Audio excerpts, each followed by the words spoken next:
નમો હરિયંતાણમ, નમો સિદ્ધાણમ, નમો આયર્યાણમ, નમો વજ્જાયાણમ, નમો લોહે સૌવસાવણમ, એસો પંચનમુકારો સૌવ પાવપણાસણો, મંગલાહાણમ ચ સૌવેશી પરમમ વૈ મંગલમ. મંગલમ ભગવાન વીરો, મંગલમ ગૌતમ પ્રભુ, મંગલમ સ્થૂલભદ્રાદ્યા જૈન ધર્મોસ્તુ મંગલમ. પ્રવચનનો વિષય છે ભયને ભયભીત કરનારો એક બળવીર. રાજપુત્ર શ્રી હરિવિક્રમ ચરિત્રની આ કથા છે. આજથી આશરે 1000 વર્ષ પૂર્વે બનેલો 4750 શ્લોક અને 10 વિભાગની અંદરમાં વહેંચાયેલો આ હરિવિક્રમ ચરિત્ર ગ્રંથ માનવ જાતની સાથે જોડાયેલો એક ભય. આમ ભલે 7 ભય કહેવાતા હોય, પણ અનેક પ્રકારના ભયો, દુવિધા, જેને ડોક્ટરોની ભાષાની અંદરમાં સાયકોલોજીસ્ટ ડોક્ટરો એને ફોબિયા કહેતા હોય છે. કેટલીક જાતના ડિસઓર્ડર માણસોને પરેશાન કરતા હોય છે. તો આ ધરતી ઉપર રહેનારી દરેક વ્યક્તિને ક્યારેક ને ક્યારેક તો ભયનો અનુભવ થતો હોય છે. કોઈને અંધકારનો ભય, કોઈને સર્પનો ભય, કોઈને પ્રાણી પક્ષીઓનો ભય, કોઈ એવી એક્સિડન્ટની અવસ્થામાં ગુજર્યા હોય અને પછી ચાલવાનો ભય, ગાડી ચલાવવાનો ભય. આવા અનેક પ્રકારના ભયોથી ભયભીત આ સમાજ છે. જ્યારે આ કથા આપણને એ સમજાવે છે કે મુશ્કેલભરી પરિસ્થિતિ, આપત્તિ, એવી તકલીફ જીવનમાં આવે ત્યારે ભયભીત થવાથી કામ નથી થતું. ઉલટાનું ભયના કારણે બુદ્ધિ બહેર મારી જાય, બુદ્ધિ કામ કરવાનું બંધ કરી દે. એટલે જે નિર્ણય કરવાનો હોય છે ને નિર્ણય પણ નથી કરી શકતા. મોટા ભાગે આનો ભોગ વધારે બનતી હોય છે સ્ત્રીઓ.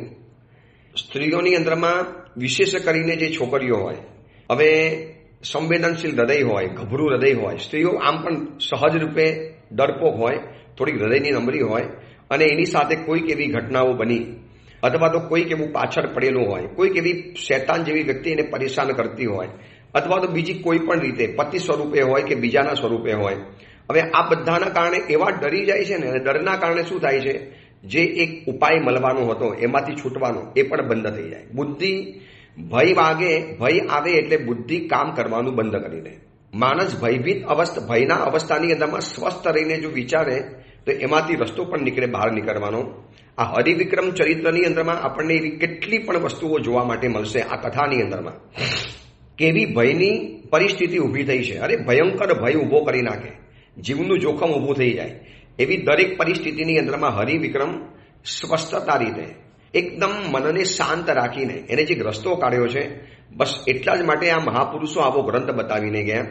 સ્કૂલમાં ભણનારા, કોલેજમાં ભણનારા, ડિગ્રીઓ લીધેલા, મર્દનું પ્રતીક કહેવાય એવા જીન્સ અને ટી શર્ટને પહેરનારા, આમ છાતીના આગળના 2 બટન ખુલ્લા રાખીને ચાલનારા એવા મર્દાનગીને બતાવનારા છોકરાઓ, અને અથવા તો એવી કેટલીક છોકરીઓ પણ એ બધી વાતો કરે, પણ જ્યારે પરિસ્થિતિને, પ્રસંગને, અવસર જ્યારે આવે છે ત્યારે એવા ભયભીત બની જતા હોય છે, એવા ડરપોક બની જાય કે એની બુદ્ધિ જ બહેર મારી જાય. હવે શું કરવાનું એ સમયની અંદરમાં એને ખબર નથી પડતી. તો આ હરિવિક્રમ ચરિત્ર આપણને સમજાવશે. આપણે કથાની અંદરમાં ત્યાં સુધી પહોંચેલા હતા કે દેવતાઓ હરિવિક્રમના ઉદારતાને, એના સૌંદર્યને, એના સૌજન્યને, એના સ્વભાવને જોઈ દેવતાઓ પણ આફરીન પોકારી ગયા.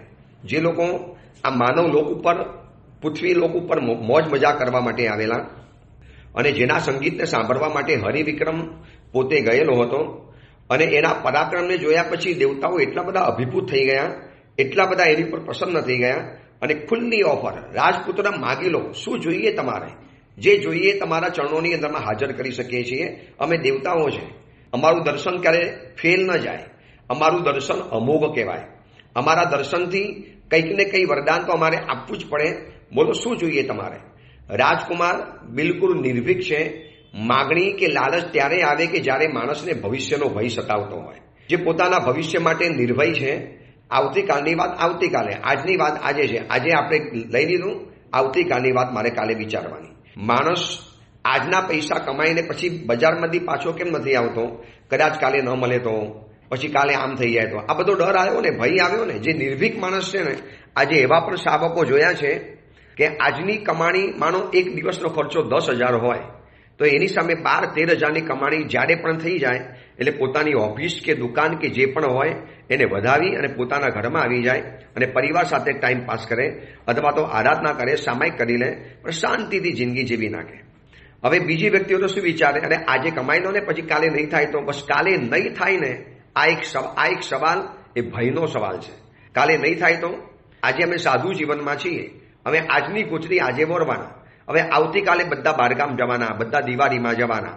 આ સુરતની અંદરમાં અત્યારે હું ચાતુર્માસ છું અને સુરત માટે એમ કહેવાય છે કે અડધા ઉપરનું સુરત દિવાળીના વેકેશનની અંદરમાં ખાલી થઈ જવાનું છે. હવે આ 17 તારીખ આવશે અને એમ કહેવાય છે કે એ દિવસોની અંદરમાં અડધા ઉપરનું, આજે 16 તારીખનું પ્રવચન આપું છું, 17 તારીખ પછી જ્યારે વેકેશન પડવાનું છે એના 1-2 દિવસની અંદરમાં અડધું સુરત એમાંથી પોણા ભાગના જૈનો બહાર નીકળી જતા હોય છે. હવે મને એમ ખબર પડે કે સુરત અડધું ઉપરનું ખાલી થઈ જવાનું, જૈનોને આટલા ઘર ખાલી થઈ જવાના, પછી ગોચી પાણી નહીં મળે તો એના કરતાં એક કામ કરું, વોરી લાવી અને ડબ્બા ભરી રાખું નાસ્તા અને ખાખરાના. દૂધ તો ક્યાંકથી મળી જશે તો ગોચી પાણીની વ્યવસ્થા થઈ જશે. બિલકુલ ના પાડી. સાધુ નિર્ભય હોય, સાધુ નિશ્ચિંત હોય. આવતીકાલની વાત આવતીકાલે, આજને કુંખી સબ્બલસ્ય એવો શબ્દ મૂક્યો છે.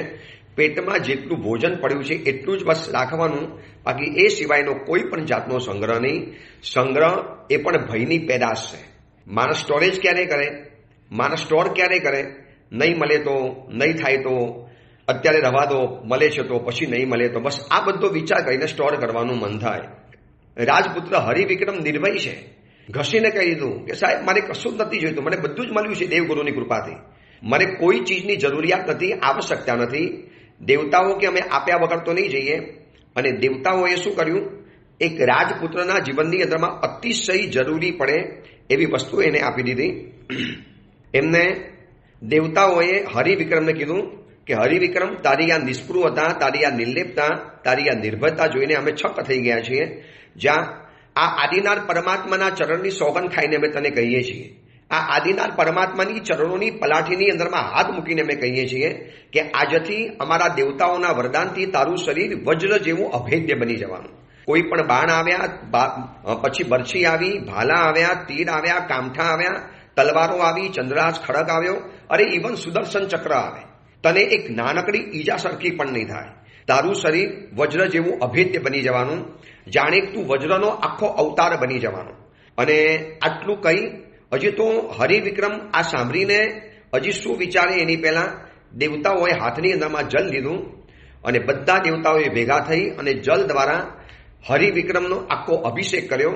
અને અભિષેક કરતા કરતા જે મંત્રોચ્ચાર કરવાના હતા, જે પણ કરવાનું હતું, આ બધું કાંઈ કર્યું.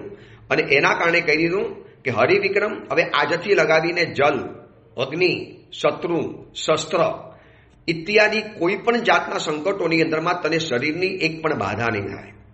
આજથી તને શરીરમાં રોગ નહીં આવે, તને શરીરની અંદરમાં ઘડપણ નહીં આવે, તારા શરીરની અંદરમાં કોઈ પણ જાતની બીમારી નહીં આવે. અરે તું આખો નાખો અગ્નિની અંદરમાં જંપાપાત કરીશ પણ સોનાની જેમ શુદ્ધ થઈને બહાર આવીશ. તું પાણીની અંદરમાં કૂદી પડીશ તો પાણી તને ક્યારેય ડૂબાડી નહીં શકે. ગમે એટલું વાયુ આવશે, પવન તારું કશું બગાડી નહીં શકે. અરે દુનિયાના કોઈ પણ શસ્ત્ર તારી પર પ્રયોગ કરવાની અંદરમાં જાય, તને ક્યારે કોઈ શસ્ત્રનો પ્રયોગ લાગશે જ નહીં. તલવાર તારા શરીર ઉપર મારશે છતાં પણ જાણે કે ઘાસનું તણકલું અડીને કેવું આમ નીચે પડી જાય, બસ તલવારનો તને ઘા નહીં લાગવાનો, તારી ચામડી કોઈ જગ્યાએ ફાટવાની નહીં. આ વિચારી લેજો. આ પ્રવચન સાંભળનારા લોકોને કહું છું કે એક માણસ જ્યારે પોતાના જીવનમાં સદગુણો ઉત્પન્ન કરે છે, એક વ્યક્તિ જ્યારે સાચા રસ્તે ચાલે છે ત્યારે એને કેવા કેવા વસ્તુઓ સામેથી ભેટ મળતી હોય છે. શું હરિવિક્રમને ખબર હતી કે આ જંગલની અંદરમાં જઉં છું ત્યારે મને આવા પ્રકારનું વરદાન મળવાનું છે? અને આ વરદાન એટલે શાંતિથી વિચારજો, આ વરદાન એટલે કેટલું મોટું વરદાન છે. જાણે કે દુનિયાની બધી જ વસ્તુઓ મળી ગઈ, બધી જ વસ્તુઓ. ન ઠંડી લાગે, ન ગરમી લાગે, ન તાળ લાગે, ન શસ્ત્રો વાગે, ન પાણીની અંદરમાં તકલીફ પડે. ગમે એટલો પર્વતથી કોઈ નીચે ઉપરથી નીચે ફેંકી દેશે ને, તારા શરીરને તું વજ્ર જેવો અભેદ્ય થઈ જવાનું. તારા શરીર ઉપર આખું અમે વજ્રનું કવચ બનાવી દઈએ છીએ.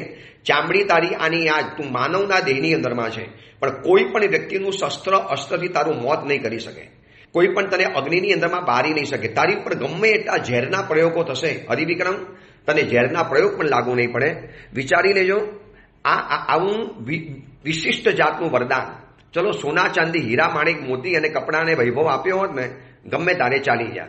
અરે એકાદ રાજ્ય સોંપ્યું હોત તો બીજો રાજા આવીને હુમલો કરી જાય.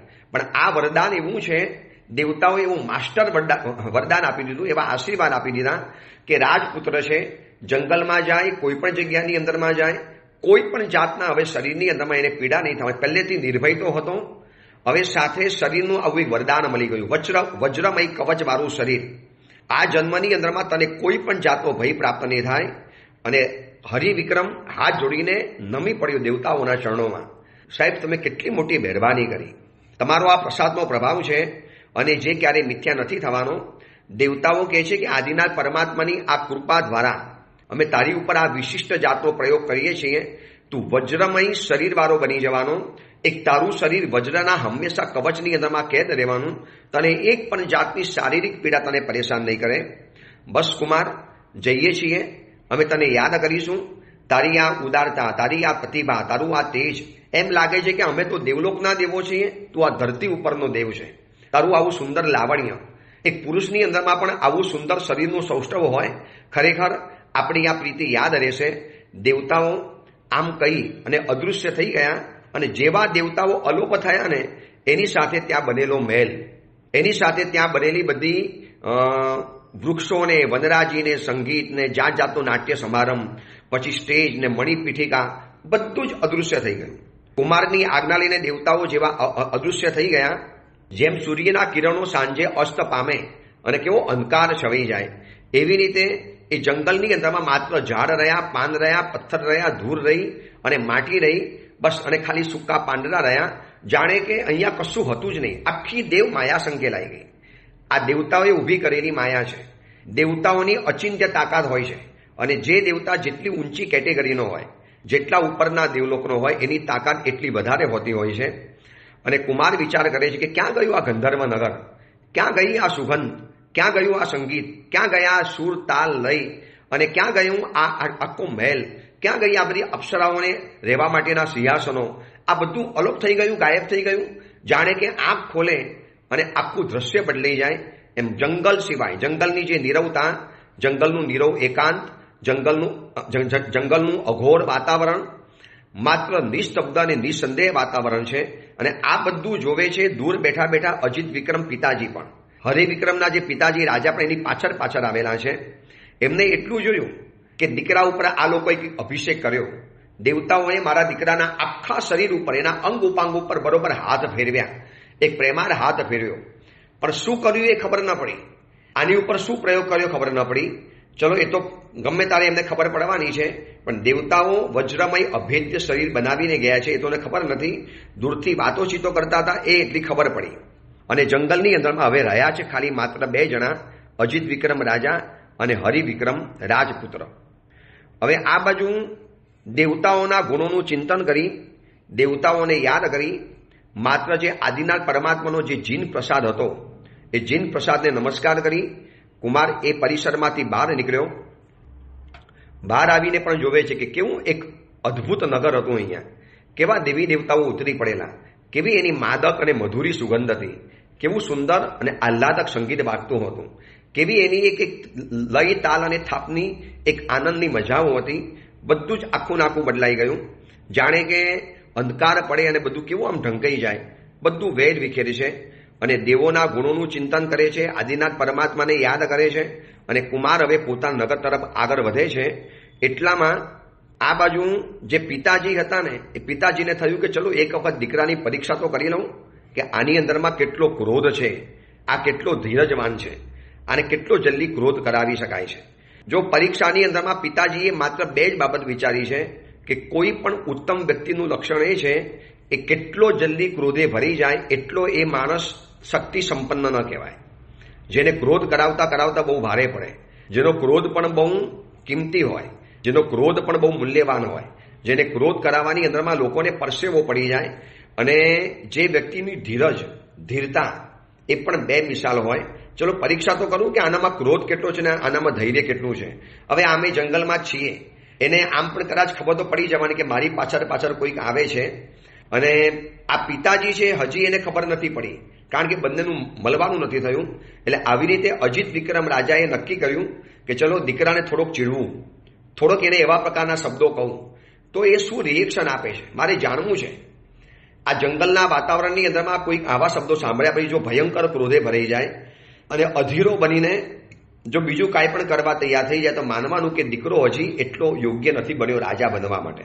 એટલે પાત્ર બનવા માટેની બે કન્ડિશન અહીંયા આપણને ખબર પડી. એક તો ક્રોધ ઉપરનો કાબુ અને બીજા નંબરની અંદરમાં અદ્ભુત ધીરજ. એટલી બધી ધીરજ હોય, એટલી બધી ધીરતા હોય, ઇંતજાર કરવાની, પ્રતીક્ષા કરવાની, રાહ જોવાની એની પાસે એટલી બધી ક્ષમતા હોય કે ક્યારે અધીર્યો થઈ અને ખોટા નિર્ણયો ન લઈ લે. એટલે આમ વિચારી અને અજીત વિક્રમ રાજાએ હરિવિક્રમને દૂરથી કહ્યું, અરે કોણ છે તું? એકદમ રફ ભાષાની અંદરમાં, જાણે એક ટપોરી કાક્ષની ભાષા હોય. એ કોણ હે તું? इस अंधारी रात में क्या कर रहा है? આ અંધારી રાતમાં શેના માટે જંગલમાં આવ્યો છે? કોના જોર ઉપર આ કુદાકૂદ કરે છે આટલી બધી? કોના જોર ઉપર તું આ જંગલમાં એકલો એકલો ફરે છે? અને આવા 4-5 જ્યારે સવાલો સાંભળ્યા ને એટલે આ સાંભળીને એક અંધકારની અંદરમાં અચાનક આવા શબ્દો સાંભળ્યા એટલે કુમાર ચમક્યો તો ખરો.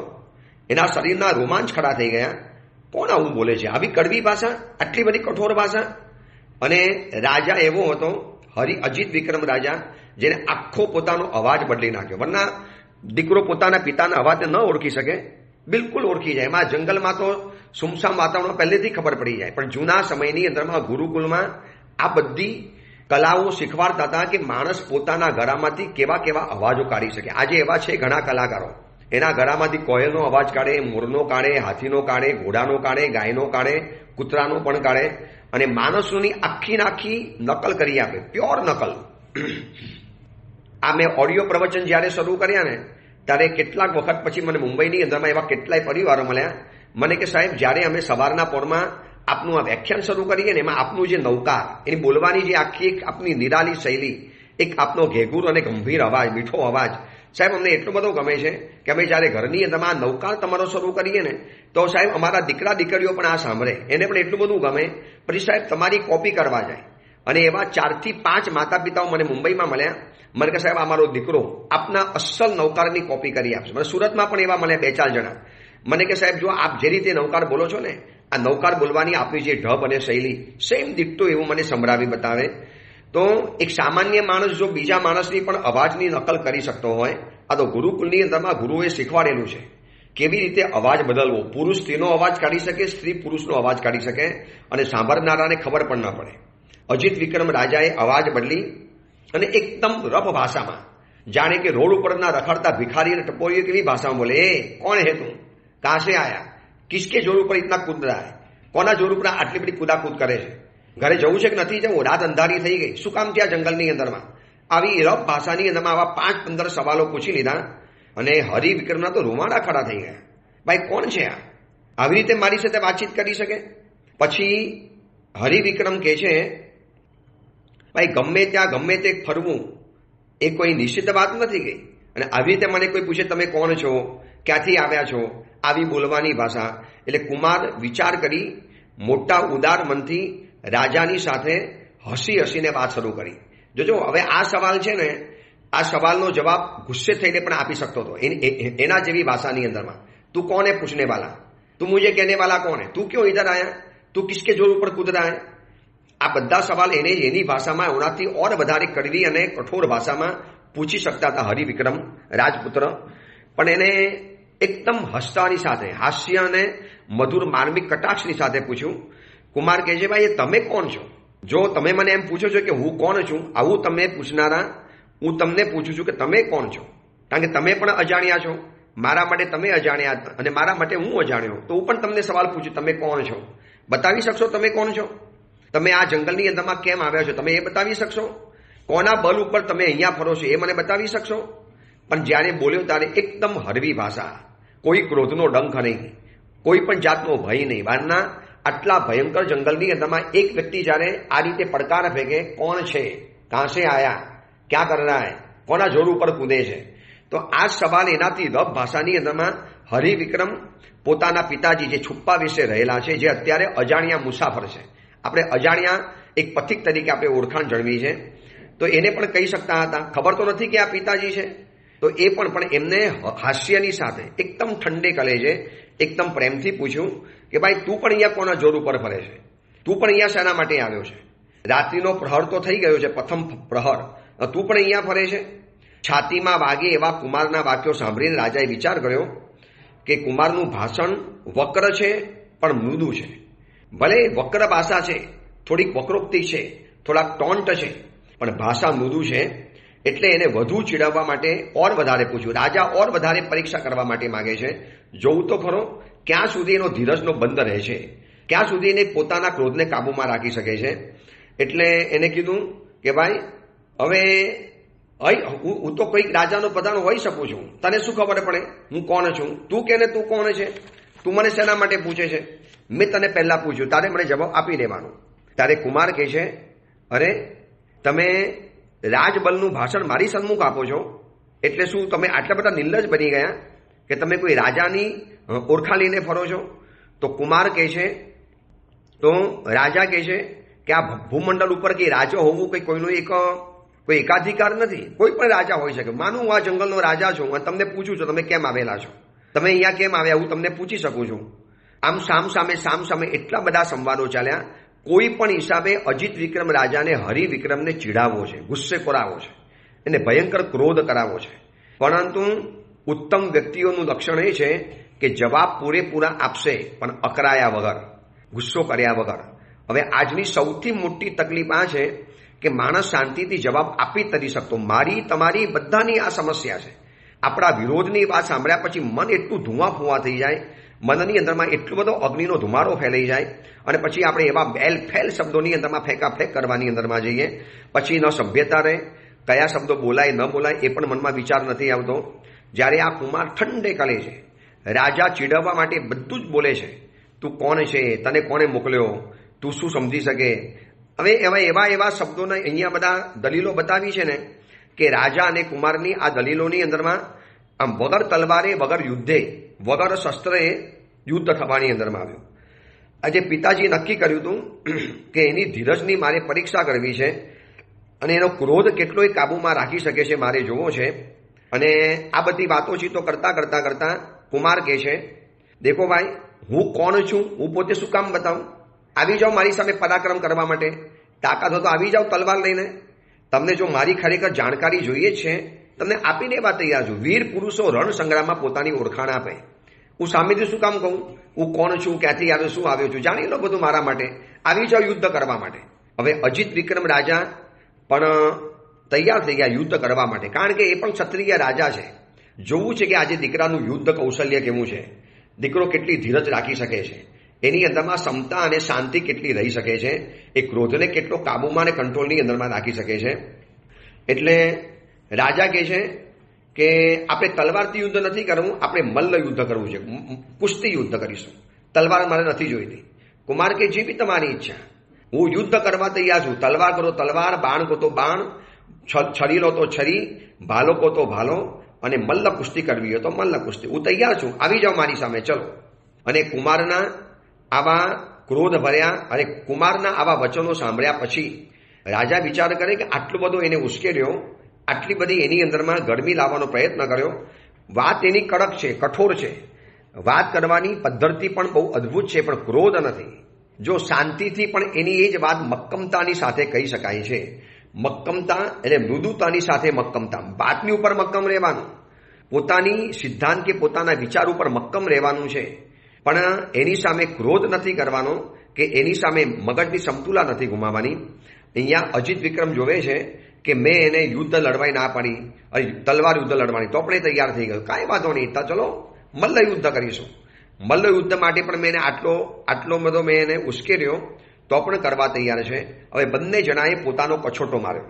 કછોટો એટલે ખબર છે કે તમે જ્યારે કોઈક એવું જોયું હશે ને મલ્લ કુસ્તીના દાવ, તારે કેવો કછોટો મારે, જેને ગુજરાતી ભાષામાં કછોટો કહેવાય, કે ધોતીને પાછલા ભાગમાં બાંધીને કોઈ કપડાં વચની અંદરમાં નડે નહીં અને બરોબર ટાઈટ બાંધી દેવું. અને મલ્લ યુદ્ધ કરવાની આ એક શરૂઆત કહેવાય છે, જેને લંકોટ કહેવાય, જે વસ્ત્રને બરોબર ફિટ કરી લે.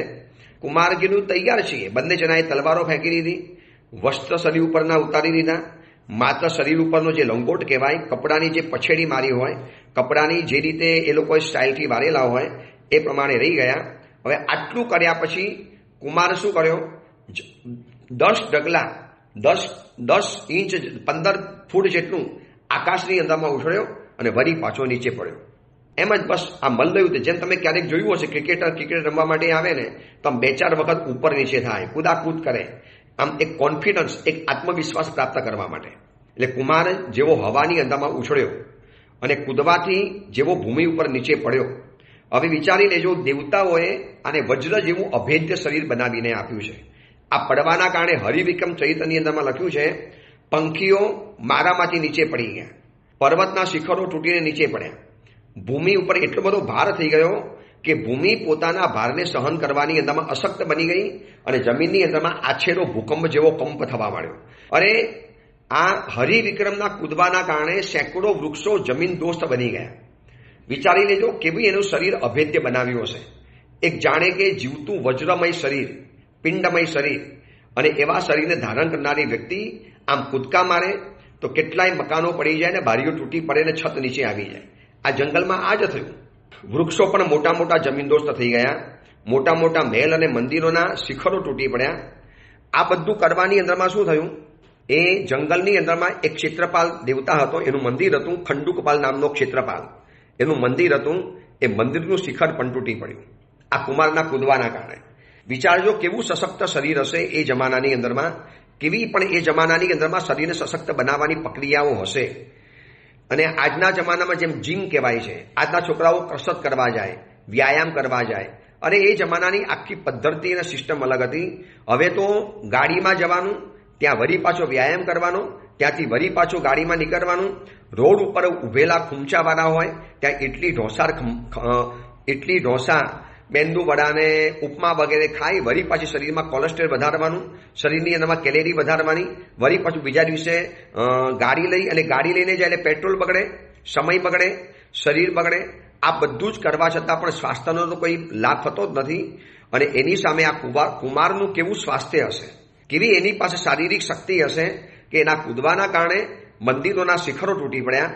એની સાથે સાથે ક્ષેત્રપાલ દેવતા, ખંડકપાલ નામનું એક એરિયાનો ક્ષેત્રપાલ દેવતા હતો, એનું ખંડપાલ નામનું મંદિર હતું, એની ઉપરનું શિખર તૂટી પડ્યું. મંદિરનું શિખર તૂટી પડ્યું એટલે ક્ષેત્રપાલ દેવ જે ખંડકપાલ હતો ને અતિશય ક્રોધે ભરાયો. કોણ છે આ? મારા શિખરને પાડી નાખ્યું, મારા શિખરને ગબડાવી દીધું, કોણ છે મારી જાય, હમણાં જઈને સીધો દોડ કરી નાખું છું. હવે વિભંગ જ્ઞાનનો ઉપયોગ મૂક્યો એટલે ખબર પડી કે માનવ લોકની અંદરમાં રહેનારી કોઈ વ્યક્તિના કારણે આ મારું તૂટેલું છે. સીધો જ આવ્યો છે. આ બાજુ બાપ અને બેટા યુદ્ધ કરવાની તૈયારી કરે છે, મલ્લ કુસ્તી કરવાની તૈયારી કરે છે. બંને જણા કછોટો બાંધીને તૈયાર ઉભેલા છે. બંને પોતાના 2 હાથ પોતાની ભુજા ઉપર ઠોકી અને પોતપોતાનું ગૌરવ બતાવતા હોય છે. અને એવા સમયની અંદરમાં કુમાર જે કૂદ્યો એના કારણે જે આ તૂટી પડ્યું, ક્ષેત્રપાલ દેવતા આવ્યો. હવે ક્ષેત્રપાલ દેવતા જેવો આવ્યો ને, હવે અહીંયા એનું વર્ણન કરવાની અંદરમાં આવ્યું છે. કારો રંગ, મોટું ઝાડ જેમ વેલાથી વીંટરાયેલું હોય એમ એની આજુબાજુની અંદરમાં જાણે કે વાર વીંટરાઈ ગયેલા, સગડી જેવા મોટા મોટા એની આંખો, લાંબા પગ, હાથની અંદરમાં તલવાર, બિલકુલ રંગઢંગ વગરનો, ફક્ત વ્યાઘ્ર ચામડ જેને પહેરેલું હતું અને કમર ઉપર સર્પનો પટ્ટો જેને વીંટાળેલો હતો, એવા ક્ષેત્રપાલ દેવતા ખંડકપાલ સીધો સામે પ્રગટ થયો કુમારની સામે. અને હજી યુદ્ધ કરવાની શરૂઆત કરે છે એની પહેલા આવી એક વિચિત્ર પ્રકારની વ્યક્તિને જોઈને, એટલે ઓલા અજાણ્યા વ્યક્તિને, હરિવિક્રમ અજાણી વ્યક્તિ, આપણે તો ખબર છે કે અજાણી વ્યક્તિ એટલે અજીત વિક્રમ રાજા છે, પણ હરિવિક્રમને ખબર નથી. અને હરિવિક્રમ એ અજાણી વ્યક્તિને પૂછે છે કે ભાઈ આ કઈ જાતિનો છે, શું તારી સાથે રહેલો છે, તમે એને સાથે લઈને આવેલા છો, કોણ છે આ વ્યક્તિ, કેમ આટલો બધો ગુસ્સે ભરાઈ ગયો નાહકનો, આપણે તો એનું કશું બગાડ્યું પણ નથી. ત્યારે અવાજ બદલીને અજીત વિક્રમ રાજા કહે છે કે ભાઈ તો હું ભલે જાણતો નથી પણ તારા કારણે એને ઘણું નુકસાન થયું છે. તું આવી રીતે ઊંચેથી નીચે છલાંગ લગાવી, એના કારણે ધરતીની અંદરમાં કંપ આવ્યો અને કેટલાય મંદિરો તૂટી ગયા. એનું આ મંદિર તૂટી ગયું હશે માટે તારી પાસે આવ્યો છે. એટલે રાજાને પૂછે છે કે આ કોણ છે? રાજા કહે છે હશે કોઈ તારા પાપ કર્મ ઉદયના કારણે આ જાગી ચૂક્યો છે. તું મારી સાથે યુદ્ધ કરવા તૈયાર થયો હતો, હવે એની સાથે યુદ્ધ કર, ખબર પડે તું કેવી રીતે યુદ્ધ કરવાનો હતો. અને કુમારે વિચાર્યું કે જ્યારે હવે આ ખંડપાલ ક્ષેત્રપાલ મારી સાથે જો યુદ્ધ કરવા માટે માગે જ છે તો મારે નિશસ્ત્ર વ્યક્તિઓને હરાવી નથી, નિશસ્ત્ર વ્યક્તિઓને મારે ક્યારે યુદ્ધની અંદરમાં જોખમમાં નથી મૂકવી. એટલે કુમારે બાકી બધી વ્યવસ્થાઓ કરી અને ક્ષેત્રપાલને કીધું કે દેખો મને લડવા જડવાની અંદરમાં કોઈ ઇન્ટરેસ્ટ નથી, મને કોઈ રાજ્યની વૃદ્ધિ કરવાની કોઈ ઈચ્છા પણ નથી, અપેક્ષા પણ નથી, મહત્વ પણ નથી. પછી હું તમારી સામે શેના માટે યુદ્ધ કરું? મેં તમને બોલાવ્યા પણ નથી, મારે તમારી સાથે કોઈ વેર વિરોધ પણ નથી. તમે ક્ષેત્રપાલ દેવતા છો આ એરિયાના, તો સરસ છે, સારું છે, તમે સમાજની સેવા કરતા રહેજો. આનાથી વધારે મારે કશું જ માગવા જેવું નથી, મારી ઈચ્છા પણ નથી. પણ ઓલા જે વ્યંતર દેવતા હતા ને, ભયંકર ગુસ્સે ભરાયેલા. મેં તમને પહેલા કીધું ને, આવા બધા દેવી દેવતાઓ એક જાતના નિશાચર કહેવાય, અને એ લોકોને મનુષ્યોના દુઃખની અંદરમાં એની મજાક મસ્કરીમાં વધારે આનંદ આવે છે. હવે પિતા પુત્ર તો ઊભા છે, એમાં નવો ક્ષેત્રપાલ ખંડકપાલ દેવતા પ્રકટ થયો છે, ક્રોધેથી ધમધમે છે. કારણ કે એ હરિવિક્રમના પછડવાના કારણે એના પણ મંદિરના શિખરો તૂટી ગયા, એની પણ ઘરને બહુ નુકસાન પહોંચ્યું. એટલે આ વ્યક્તિ ધુઆ ફુવા થતો આવ્યો છે. મારી માફી માંગ, અથવા તો હું કહું એમ કરી લે, બસ આટલો ઓપ્શન છે. હવે એ વખતે ભયને ભયભીત કરનારો એવો આ હરિવિક્રમ શું જવાબ આપે છે ખંડપાલ ક્ષેત્રપાલને, અને એમાંથી કેટલો મોટો એક ભવ્ય ઇતિહાસ સર્જાય છે, એની વાત આપણે આવતીકાલે કરીશું. એ જ મંગલ કામના, મંગલ ભાવના. જીનાગના વિરુદ્ધ કાંઈ પણ બોલાયું હોય તો મિચ્છામી.